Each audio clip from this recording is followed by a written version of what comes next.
What if the penny sitting in your pocket right now could be worth hundreds or even thousands of dollars? Most people never look twice at a 1-cent coin, but one particular penny from 1960 has become a fascinating treasure for collectors across America. The 1960 Lincoln penny with no mint mark may seem ordinary at first glance, yet some examples have sold for surprising amounts of money. The 1960 no mint mark Lincoln penny was produced in Philadelphia during a time when the United States was experiencing major changes. The country was entering a new decade filled with technological advances, economic growth, and cultural change. Millions of Americans used these pennies every day to buy candy, newspapers, and groceries, never imagining that decades later collectors would search for them. This coin carries the famous image of Abraham Lincoln on the front. The design was created by Victor David Brenner and first appeared in 1909 to honor the 100th anniversary of Lincoln's birth. By 1960, the Lincoln penny had already become one of the most recognized coins in American history. The back of the coin features two wheat stalks surrounding the words 1 cent and United States of America. The wheat design had been used since 1909 and remained popular among collectors. Although the Lincoln Memorial design would eventually replace the wheat reverse, the classic Lincoln portrait continued to represent honesty, leadership, and American history. One detail that creates interest among collectors is the missing mint mark.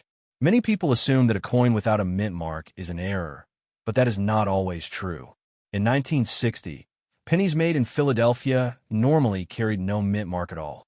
This means that a genuine 1960 no mint mark penny was produced at the Philadelphia Mint.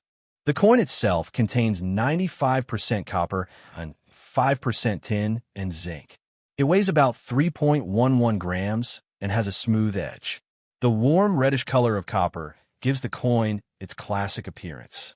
Over time, many examples turned brown due to circulation and aging, while some preserved coins kept their original red shine. One of the most interesting aspects of the 1960 penny is the existence of the small date and large date varieties. Collectors closely examine the numbers in the date because small differences can greatly affect value. The small date version shows the numbers appearing thinner and more delicate, while the large date variety displays thicker and more noticeable numbers. Errors can also increase the value of certain 1960 pennies. Double strikes, off-center strikes, and die cracks have all been discovered. Some coins show doubling in parts of the design, while others display unusual marks created during the minting process. These mistakes are rare and often attract serious collectors. Most circulated 1960 no mint mark pennies are worth only a few cents. However, coins in excellent condition can sell for much higher prices. Uncirculated examples with bright red surfaces often command strong premiums. Coins graded by professional services sometimes sell for hundreds of dollars. Certain high-grade examples have achieved impressive auction prices.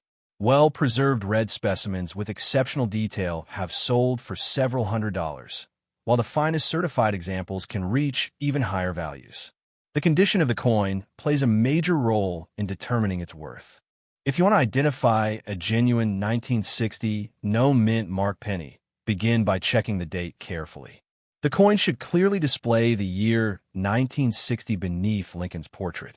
Next, look under the date where a mint mark would normally appear. If the area is blank, the coin was likely produced in Philadelphia. Collectors also examine the color of the coin. Red examples are usually the most valuable because they retain their original mint appearance. Red-brown coins fall in the middle range, while fully brown examples often bring lower prices unless they possess a rare error. Using a magnifying glass can help reveal important details. Look for unusual doubling, cracks, or differences in the date size. Comparing your coin to photographs from trusted coin guides can also help determine whether you have a common example or something more valuable. One surprising fact is that millions of these pennies still exist. Because they were produced in large numbers, they continue to appear in old coin jars, estate collections, and forgotten boxes. Many collectors enjoy searching through rolls of pennies hoping to discover a high-grade example or a rare variety. Another interesting detail is that copper pennies have become increasingly popular because of their metal content. Pennies produced before 1982 contain much more copper than modern coins, making them especially appealing to collectors who appreciate traditional American coinage. Collectors love the 1960 No Mint Mark Lincoln penny because it combines history, affordability, and the possibility of discovering something valuable. It serves as an entry point for new collectors while still offering challenges for experienced numismatists searching for rare varieties and exceptional conditions. The next time you receive change from a store or open an old coin collection, pay close attention to every penny. A simple 1-cent coin from 1960 may carry decades of history and perhaps even surprising value. Hidden among ordinary pocket change could be a forgotten treasure that has waited more than 60 years to be discovered. And somewhere right now, another 1960 No Mint Mark Lincoln penny may be sitting unnoticed, waiting for the person who finally realizes that even the smallest coin can tell an extraordinary story.